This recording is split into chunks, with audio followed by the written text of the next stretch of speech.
Good day, everyone. For today's skills development module, we will be continuing with the discussion after the pipetting techniques, remember from the previous video that I have created. We will also be showing the proper ways in handling and operating centrifuges in the laboratory. Also, we will have to learn in this module the step-by-step process in preparing a serum or a plasma preparation, or otherwise called, mostly in the laboratory, as aliquoting. But before that, let's have a brief review regarding the different parts of pipettes as well as the different types of pipettes that we are using in the laboratory. So in this case, can you tell me what type of pipette is this? That's right, it's a multi-channel pipette. It's called as such because there are different channels and each channel has its own pipette tips. Don't get me wrong, class, this can only dispense one type of solution per procedure. How about this one? What do you call this type of pipette?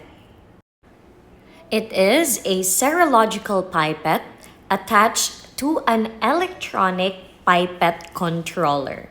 So these are the new types or new sets of pipettes used in the modern day laboratories right now.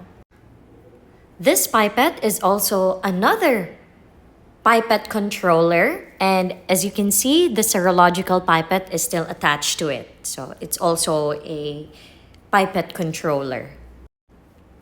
This serological pipette is attached to, what do you think is that called? That's a pipette filler bulb. Of course, the next type of pipette is very well known to you. It's what we call the pasture pipette. If you can remember, the pasture pipettes are commonly used in the laboratories to dispense small amounts of liquid solutions. But we rarely use this in cases where accurate measurements are needed because we cannot dispense accurate volumes using pasture pipettes. This next type of pipette, for sure you already know this because I have been saying its names from the previous pictures. So this one is a serological pipette. Serological type of pipettes has two continuous rings or two etch rings near the top of its, the pipette. And knowing that it has two etch rings, that means the last drop of liquid should be expelled into the receiving vessel, making it a what type of pipette? It's a blowout type of pipette. If you can remember from CC1, what is the complete classification of serological pipettes? It's a to deliver, blowout, measuring type of pipette. Very good. The very last picture with attached parts to it is what we call a semi-automated micropipette. This type of pipette is used to dispense minute or very little samples as low as 1 microliter. For sure, you are very familiar with the different parts of the semi-automated micropipette, but let's go over it again. For the plunger class, it is where you need to push in order to aspirate the fluid that is found in the pipette tip. Okay? The tip ejector button, as you can see from there, that is what you need to press or to push so that the pipette tip can be removed from the tip cone. Alright? Also, this is the body of the pipette. There are connecting nuts or knobs. This is the tip ejector. So this is the one that will push the pipette tip out. That's the tip holder, and then the tip cone, that is where you need to attach the pipette tip. Alright, so much for that. Let's now proceed to the different pipette classifications. So we have design, the draining characteristics, as well as the type of pipette. Under design, there's actually two. That's to contain and also to deliver. What's to contain again? These are types of pipettes that could hold or contain a particular volume but does not dispense the volume that is indicated. They're also referred to as the rinse-out pipettes.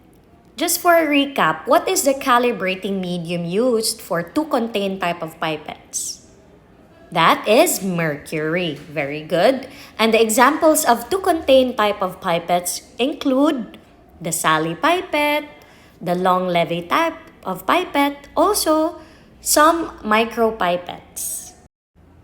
Next would be the to-deliver type of pipettes. Compared to that of the to-contain, to-deliver type of pipettes will dispense the volume that is indicated in the pipette. They're designed to drain by gravity, and make sure, class, that in dealing or in handling these types of pipettes, they should be held vertically with the tip placed against the side of the container and must not touch the liquid in it. Also, don't forget that the calibrating medium of to-deliver type of pipettes is distilled water. Examples include serological pipettes, Moore pipettes, volumetric type of pipettes, and also the Ostwald-Follen pipettes. As for the draining characteristics, we have two, that's blowout and self-draining pipettes. For blowout, you can easily spot it because it has two continuous rings or two etch rings located near the top of the pipette.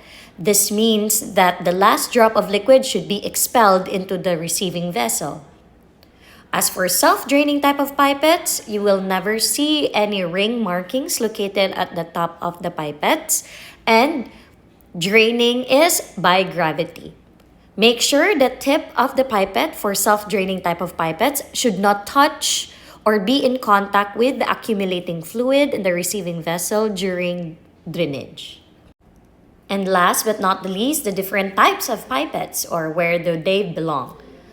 There's measuring or graduated pipettes, and there's also volumetric or transfer pipettes.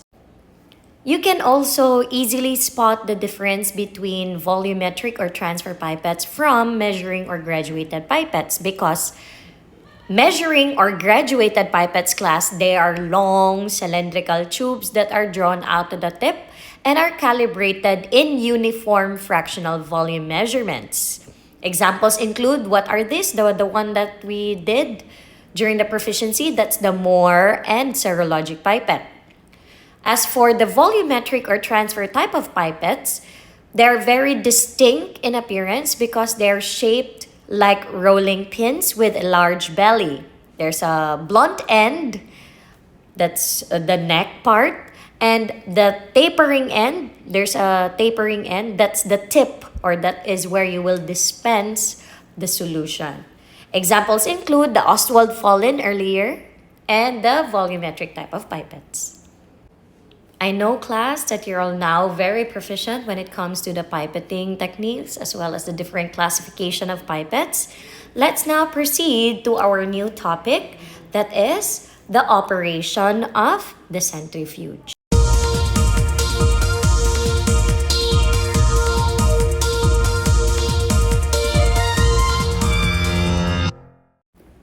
Before I start, what do you think is the principle of a centrifuge? You have seen a lot of centrifuges already, especially during our laboratory activities, but what do you think is the principle of a centrifuge? Well, I will tell you that the centrifuge utilizes the sedimentation principle due to gravitational force. So that's sedimentation principle. The centrifugation technique uses a centrifugal field to separate the different particles that are suspended in a liquid medium. These are put in the centrifuge rotor, either in bottles or tubes, perhaps especially in our samples here in the laboratory. And sedimentation is a process whereby gravity causes the suspended particles to separate from the fluids. And this suspended substance may consist of either powder or clay-like particles. The three basic components of a centrifuge includes a rotor, the shield, as well as the motor. But it is still best to know the major parts, the different parts of a centrifuge. As you can see from this photo here, there's the most important part of the centrifuge, which is the lid, because it is used to cover you from any hazards, aerosols, or even mechanical hazards such as broken tubes from flying out from the centrifuge. The rotor also holds the tubes or the bottles or even bags if we use a refrigerated centrifuge in the blood bank department. So that contains a blood bag. So this contains liquids that are for centrifuge. Different rotor types and sizes can be also interchangeable with one another, can be mounted on the drive shaft which connects to the motor, and the motor provides the power to turn the rotor. Usually, a cabinet surrounds and supports these parts and also protects the operator should a tube break or any metal parts fail while the centrifuge is running. The operating controls and indicator dials for speed and time are mounted on the cabinet. Most centrifuges have a brake system to bring the rotor to a standstill shortly after the run is finished. The three factors which affects the centrifugal force are the mass of an object, its speed, and the radius of the circle. Also in here class, there's a simple formula for calculating the strength of a particular centrifugal force. So the RCF here class stands for relative centrifugal force. So the complete equation is relative centrifugal force is equals to 1.118 times 10 to the power of negative 5 times R. R there stands for radius, which is the distance in millimeters from the center of the rotation to some point within the rotor.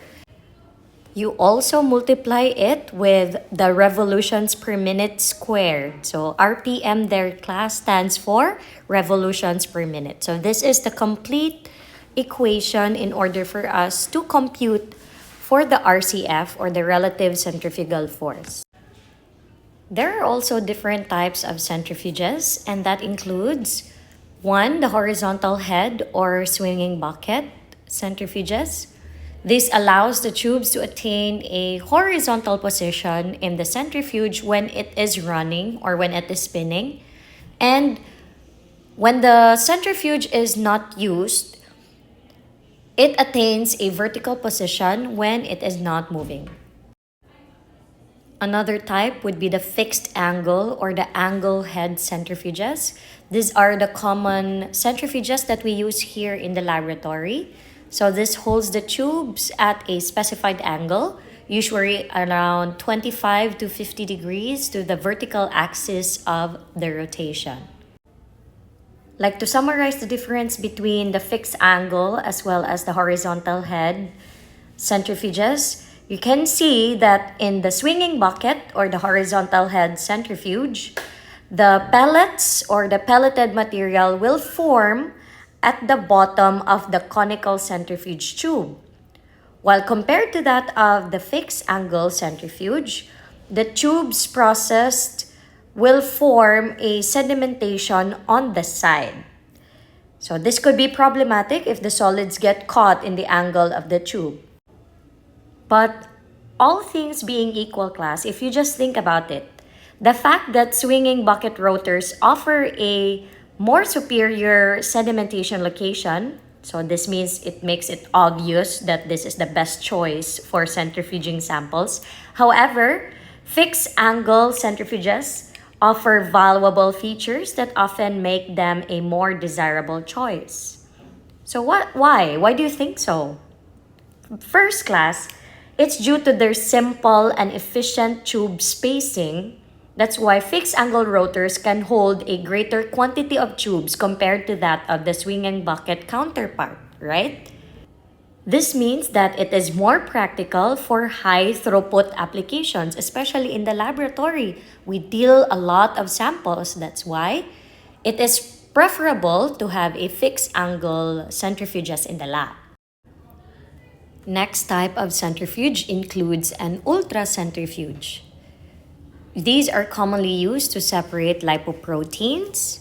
Also, the ones that we use in the blood banks. So we use a refrigerated ultracentrifuge. And due to its exceptionally high speed and continuously flowing rotors that process samples in an unbroken stream, these specialized ultracentrifuges are placed or refrigerated inside a chamber to counter the heat produced through friction. Since now you already have a generalized idea regarding centrifuges, let's now go to the steps in the operation of a centrifuge. Following these simple operating guidelines should prevent us from any injuries during the use of the centrifuge. Step 1. We inspect the centrifuge bottles and tubes for any cracks before use.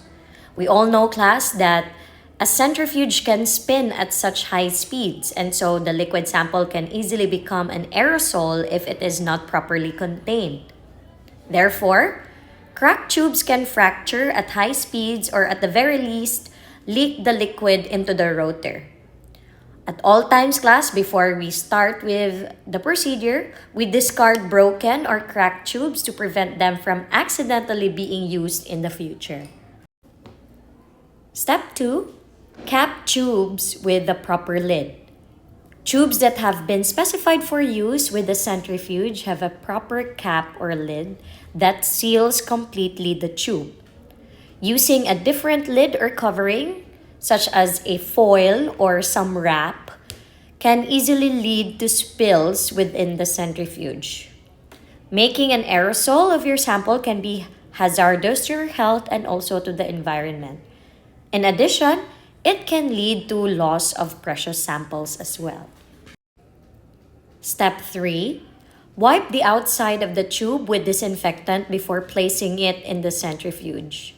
Wiping the tube is particularly important if you're working with a biohazardous material. You would want to limit any possible spills or aerosol formation of your sample. The best prevention for this is to wipe down the sample with a proper disinfectant before the spin begins. However, due to the busyness in the laboratory, this might be overlooked. But just to remind everyone that it is best that we wipe the outside portion of the tube before starting the spinning. Step 4. Clearly label tubes for identification. As we all know, class, mislabeling, misidentification of the sample is a grave offense in the laboratory. You may know how you place your tubes into the centrifuge before they started spinning, but at the end of the spin, you will not be able to tell them apart. That's why it's best to label the tubes accordingly. It is best to label the tube directly instead of using a sticker. So a sticker can fall off during the spin, making identification difficult. Step 5 is making a counterbalance for the centrifuge tube you want to put in the centrifuge. At high speeds, a centrifuge can easily become unbalanced if there aren't equal masses opposite each other in the rotor. Remember, class, to balance the masses of the tubes and not the volume. Weigh the tube with your sample and record the mass. Add water to a separate empty tube until the mass is the same as your sample and label it as a balanced tube. Unbalanced tubes can lead to permanent damage of the centrifuge and can be hazards if the rotor breaks free from the rest of the centrifuge. Balancing also, class, is extremely important at higher centrifugation speeds. Many centrifuge will automatically turn off if it senses an unbalanced load. But the ones that we use here in school, class, unfortunately still are the older ones. So they don't have that kind of feature. So it's best that we create a balance for or a balancer tube in using our centrifuges.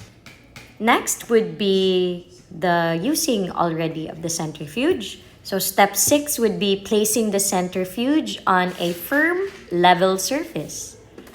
Because of the high speeds at which the centrifuge spins, it needs to be housed on a solid, flat surface. So we find a level table or counter that is secure and can properly support the weight of the centrifuge. If you notice, class, that the centrifuge sliding around or the counter underneath is sagging, we need to relocate the centrifuge to a more stable place. Also, we don't want to destroy the centrifuge because it's very expensive. Step 7 would be choosing the proper rotor to use at the speed that you need. The rotor is the piece that spins your sample. Some rotors have arms that you can attach smaller buckets to, while other rotors are one piece that you place the tubes directly into. Rotors are designated for specific tubes and speeds. So, you must use a rotor that fits the tubes of your sample and is within the limit of speed needed. If your samples are in the wrong type of tube, then you may need to transfer them to the proper type of tube before you use it for spinning. Step 8 would be loading the tubes opposite each other in the centrifuge. If you're only spinning one sample, remember you will need to make a balanced tube. That's to load directly opposite the sample tube. But if you're spinning more than 2 tubes, only the ones directly opposite each other have to be equal in the mass. Step 9 would be enter the centrifugation speed. Centrifugation speed is often given in rotations per minute or how many times the rotor completes a full rotation in 1 minute. So that's RPM. Speed can also be given in relative centrifugal force, the one that I taught you earlier, or otherwise known as the gravitational force on the rotor or the G-force.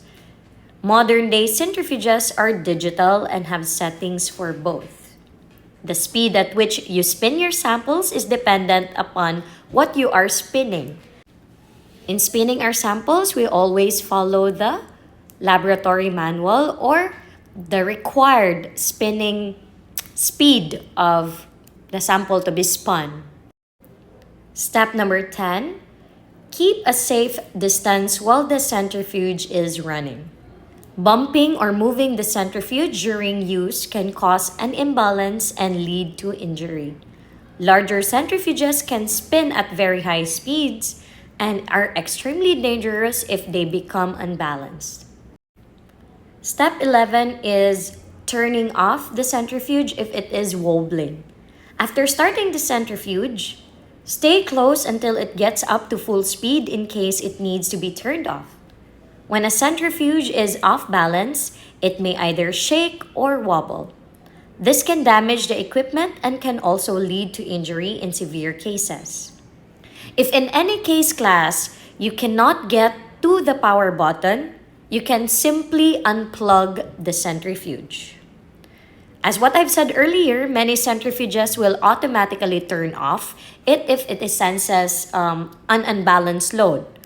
But there are still older ones. That's why we have to be alert at all times to stop it or to unplug the centrifuge. A small amount of vibration is normal, but excessive wobbling is very dangerous. If your samples are balanced, but the wobble still occurs, then you have to stop using the centrifuge and we need to call for maintenance. The next step would be opening the lid only after the rotor has completely stopped. Many modern centrifuges have a lock that will not unlock until the rotor has come to a stop. I have used some centrifuges that has this lock feature, but most of the time the ones that I use in the laboratory, even in the hospital, are the manual ones. The one that we will open even if it's still spinning. Just a reminder, class, do not touch the rotors while they are moving. You have to keep the power cords away from the ground to avoid trip hazards that could move the centrifuge. Step 13, remove the tubes carefully after the centrifuge has completely stopped spinning. You want to gently remove the tubes so that the separated suspensions do not mix again. You also want to check to see if any samples have leaked or tubes that have broken. If a spill occurs, clean the rotors and the buckets immediately to avoid sticking to the surface any biohazardous material. And last but not the least, wipe down the rotor and centrifuge after each use. To keep the centrifuge clean and running smoothly, lightly clean the rotor and wipe down the centrifuge at the end of a run or if you finish your shift. When you're finished, leave the lid open so it can air out and remain dry. This video demonstrates the proper use of a centrifuge. First, pour or aliquot the sample that you wish to centrifuge or to separate. And then, don't forget, on the opposite side, if you only have one sample, you create a balancer tube to make sure that when using the centrifuge, at all times, it must be balanced. Next, check for the rotor if there are any spills or any breakages within the rotor.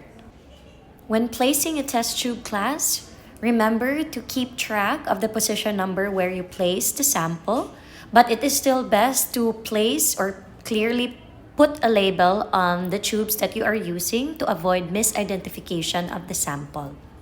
This time, set the required time as well as the speed used in the centrifugation of your sample and wait for the centrifuge to a complete stop before opening it. Let's now proceed to the different steps in the preparation of a serum or plasma sample.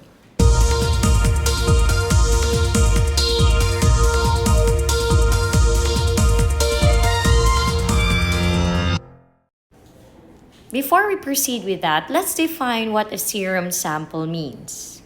Serum samples, or the serum, is the clear yellowish fluid that remains from the blood after clotting factors have been removed by clot formation. The serum is the most commonly used sample in the laboratory because it contains all proteins except the clotting factors which are involved in the blood clotting process.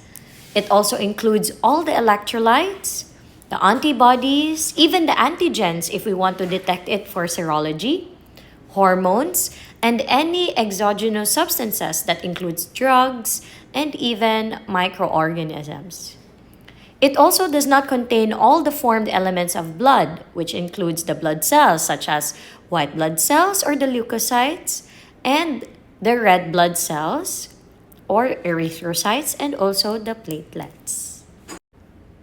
I'm very much aware that you know the difference between serum and plasma, but just a brief recap, class. How do we separate serum and plasma from whole blood? As for serum, this is the liquid fraction of whole blood that is collected after the blood is allowed to clot. This clot is removed by centrifugation and the resulting supernatant is what we call the serum. And we carefully remove it using a pasture pipet. So that's the process of aliquoting, right? If you can remember that from CC1. And compared to that of plasma, since serum is the blood that is allowed to clot, plasma is produced when the whole blood is collected from tubes or bags that are treated with anticoagulants. This blood does not clot in the plasma tube. The cells are removed by centrifugation. And the resulting supernatant is what we call the plasma. And still the same as that of serum, we carefully remove it using a pasture pipette. Still the same, this is what we call plasma aliquoting. This picture here, class, shows a brief summary of the things that I have mentioned from the previous slide. Okay, so how do we do serum preparation? First, we need to collect whole blood in a covered test tube. So the commonly or commercially available tubes that allows clot formation are the red top tubes, right? If you can remember. Yes, they are the red top tubes. And so after collection of the whole blood, we allow the blood to clot by leaving it undisturbed at room temperature. And this process takes usually around 15 to 30 minutes. We then remove the clot by centrifuging it at 1000 to 2000 RPM for 10 minutes in a centrifuge. The resulting supernatant is what we call the serum. Following centrifugation, it is important to immediately transfer the liquid component into a clean polypropylene tube using a pasture pipette. The samples should be maintained at 2 to 8 degrees Celsius while handling. If the serum is not analyzed immediately, the serum should be apportioned into 0.5 ml aliquots or even the 5 ml aliquot tubes. We store and transported it at negative 20 degrees Celsius or lower. And it is important to avoid freeze-thawing the cycles because this is detrimental to many serum components. Samples which are hemolyzed, icteric, or lipemic can invalidate certain tests. These are the commercially available serum tubes that can be used in the lab. The red top tubes doesn't contain any anticoagulant. Some use glass, the glass red top tubes, which has a clot activator to it. You can also use the gold top tubes, which are treated with gel to facilitate in the clot formation. The same as how we prepare serum samples, plasma preparation also comes from a whole blood that is collected into a commercially available anticoagulant-treated tubes. An example of which would be EDTA or ethylene diamine tetraacetic acid treated lavender top tubes, or also citrated treated, the light blue tops that we use in the lab. So that will also yield plasma. Heparinized tubes, those are the green top tubes that are indicated for some applications. However, we know from clinical chemistry that heparin can often be contaminated with some endotoxin, which can stimulate white blood cells to release certain cytokines. That's why plasma heparinized tubes are not really used unless indicated in the procedure. Cells are removed from plasma by centrifugation for 10 minutes at 1000 to 2000 RPM using a centrifuge. Also, centrifugation for 15 minutes at 2000 depletes platelets in the plasma sample. Following centrifugation, it is important to immediately transfer the liquid component or the plasma into a clean polypropylene tube using a pasture pipette. The sample should be maintained at 2 to 8 degrees Celsius while handling. And if the plasma is not analyzed immediately, the same with serum class, we apportion it into 0.5 ml aliquots, or we can place it in one red top tube that doesn't have any anticoagulants in it, or any aliquot tubes that we can use. We can place the 5 ml immediately into that aliquot tube. We store and transport it at negative 20 degrees Celsius or lower. Still the same, it is important to avoid freeze-thawing cycles because it is detrimental to the sample. These are the different commercially available plasma tubes that we can use in the laboratory. We have the lavender top tube that's treated with ethylene diamine tetraacetic acid or EDTA. The light blue top tubes that are treated with citrate. The green top tubes are treated with heparin. Gray top tubes are treated with potassium oxalate or sodium fluoride. And the yellow top tubes, they're treated with potassium oxalate or sodium fluoride. The next video that I will be showing you comes from clinical lab science videos, and it's a very nice and educational, informative video, so please watch it. First, obtain your blood sample in a glass test tube or a test tube with clot activators. Make sure that your patient sample is labeled according to hospital protocol. This may include the patient's name, hospital identification number, and date of birth. In order to collect serum, we have to allow our blood to fully clot, which normally takes anywhere from 15 to 30 minutes. Check if the blood has fully clotted by tilting the tube gently. If the blood is still not clotted, allow the tube to stand for a few more minutes. Avoid vigorous shaking of the tube as this may cause hemolysis. Here you see an example of a fully clotted blood sample. When the tube is inverted, the clot should remain stationary.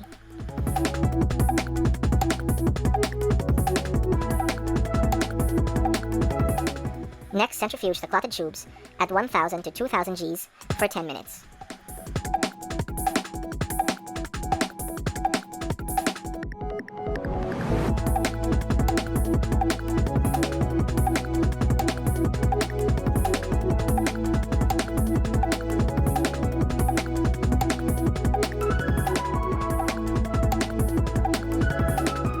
After centrifugation, gently take out the tubes, making sure not to disturb the settled cell components.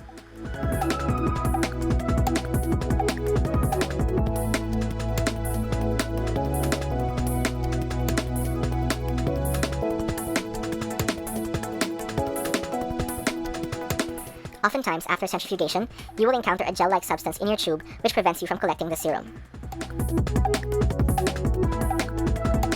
Here you can see an example of a tube in which the clot should be very easily accessible.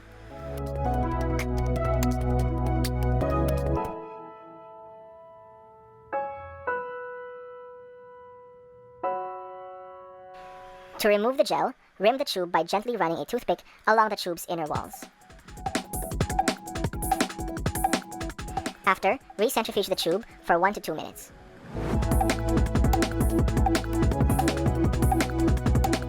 After recentrifugation, you should be able to observe that the gel has settled and that the serum is now easily accessible.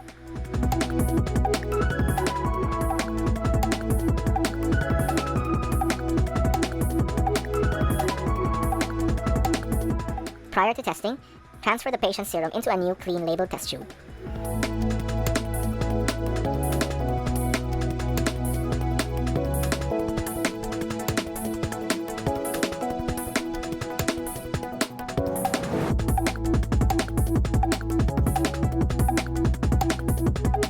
Normal serum appears pale yellow and totally clear.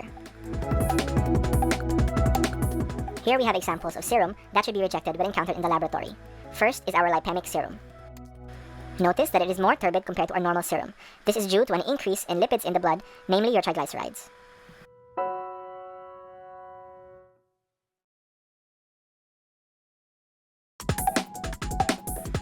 Next, we have our hemolyzed sample, which may be a result of intravascular hemolysis or improper handling during blood collection and processing.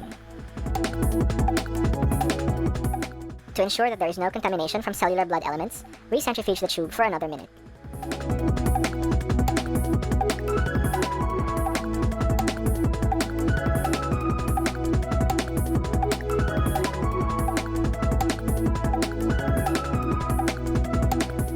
After centrifugation, you will be able to notice the separated blood cell pellet.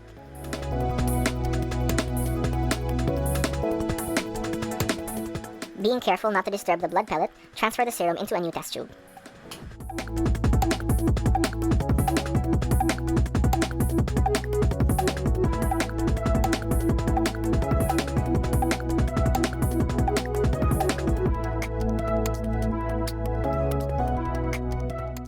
To avoid contamination, cover your tubes immediately with parafilm.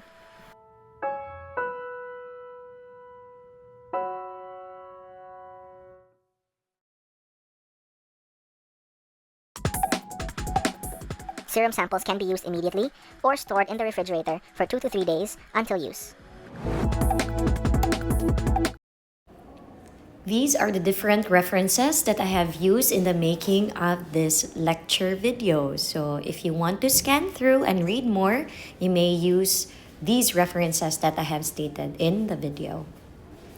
I hope you've learned something new from me today. Thank you so much for listening. God bless us all.